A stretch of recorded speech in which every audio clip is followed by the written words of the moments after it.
Welcome to this explainer. We're jumping right into a historical event that literally broke the mold of modern warfare.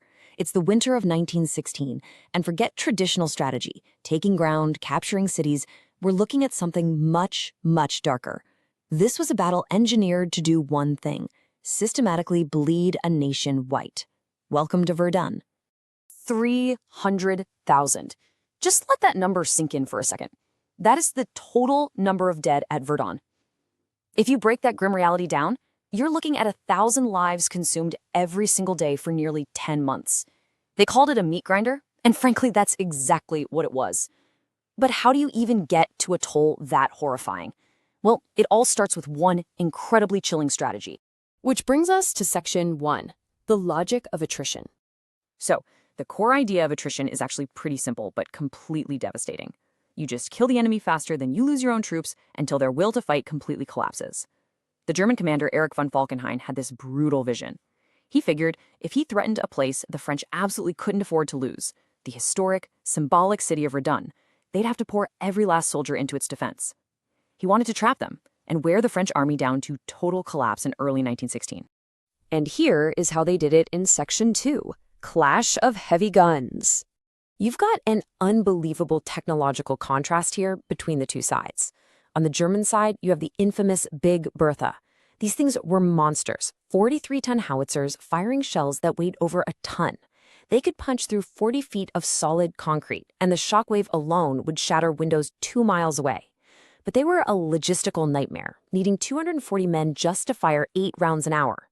Now, contrast that with the French de Bonge 155mm cannon. Technically, these were obsolete, vintage guns, but they were much lighter, they fired faster, and actually had a slightly longer range. They turned out to be absolutely indispensable for hunting down that heavy German artillery.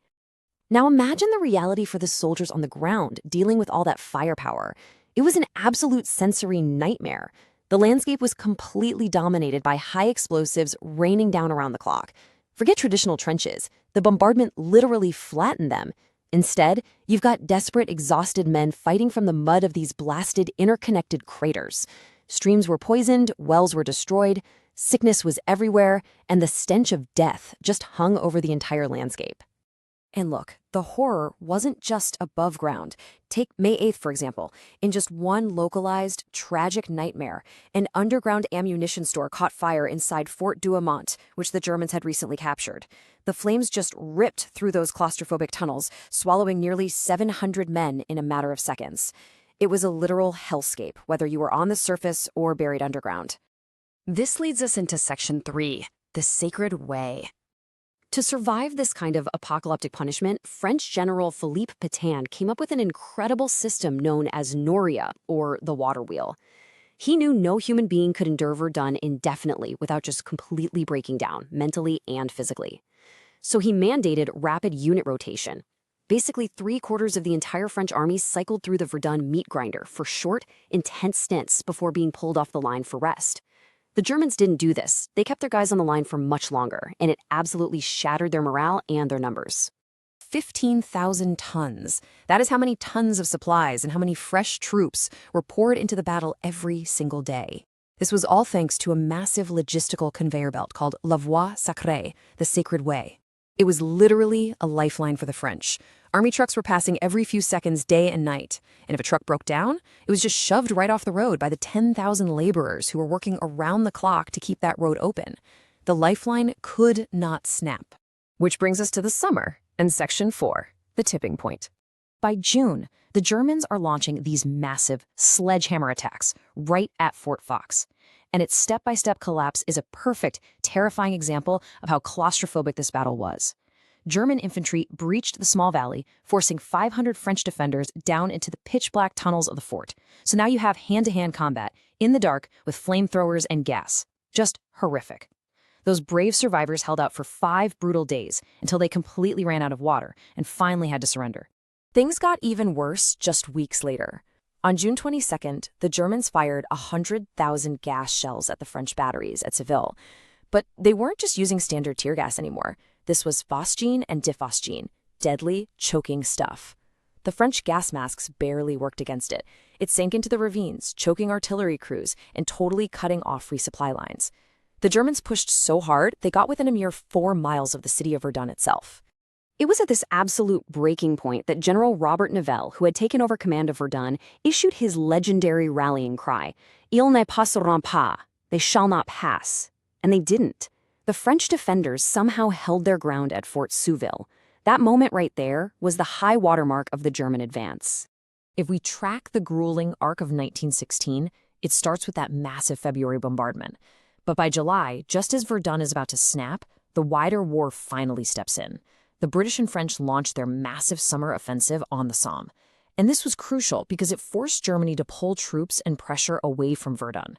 That diversion is exactly what set the stage for a dramatic shift in the autumn. Moving right into Section 5, the French strike back. General Nivelle, brimming with confidence now, unleashes a totally mechanized assault. On October 21st, 650 French guns open up. But the real game changers were these two massive 400mm railguns they brought in, nicknamed Alsace and Lorraine. Their shells were so huge they literally collapsed the German tunnels and blew up their stores inside Fort Douaumont. Specially trained French and Senegalese colonial infantry charged in, took back Douaumont, and just days later they reclaimed Fort Vaux too. Amidst all this vast industrial-scale slaughter, you still get these incredible, almost unbelievable stories of individual bravery. Take Le Vaillant, for example. He was a French carrier pigeon. During the absolute darkest days at Fort Vaux, when all the phone lines were shredded, this pigeon was sent on a desperate mission through toxic gas and artillery fire to beg for reinforcements. He delivered the message, but died from the gas exposure. He was actually posthumously awarded the Croix de Guerre, a major military honor, for his incredible bravery. Finally, we arrive at Section 6, the scars of Verdun. When you look at the total casualties, the sheer tragic futility of Falkenhayn's attrition strategy just hits you. Roughly 377,000 French casualties, about 337,000 German casualties. It's essentially an equal, catastrophic loss for both sides. The entire logic of attrition completely failed. No one advanced more than 5 miles. Germany gained literally zero strategic advantage from all this death. 100 million. That's the estimated number of artillery shells fired into this tiny, concentrated sector of land over 300 days. It is a staggering, almost incomprehensible volume of high explosives. It permanently erased entire villages, leveled forests, and literally altered the topography of the earth. And the consequence of those 100 million shells is what the French designated the Zone Rouge, the Red Zone. This is a sprawling ecosystem so completely devastated, so permanently choked with unexploded shells and toxic chemical residue, that it just had to be abandoned. Even today, over a century later, you can't farm there, you can't live there, it's just poisoned ground permanently returned to nature. As for the human cost, the Douaumont ossuary stands today as this incredibly haunting symbol of a shared tragedy. Inside, it holds the remains of 130,000 unidentified soldiers, French and German bones completely blended together. The men fed into the exact same meat grinder, now resting side by side for eternity. So as nature slowly reclaims those poisoned, silent craters today, we have to ask ourselves, what does this ultimate monument to the madness of war teach us? It's a stark reminder that strategies of attrition don't just destroy armies in the moment. They leave these deep, enduring scars, both environmental and human, that echo for generations long after the guns finally fall silent. Thanks for joining me for this explainer, and keep questioning the history that shapes our world.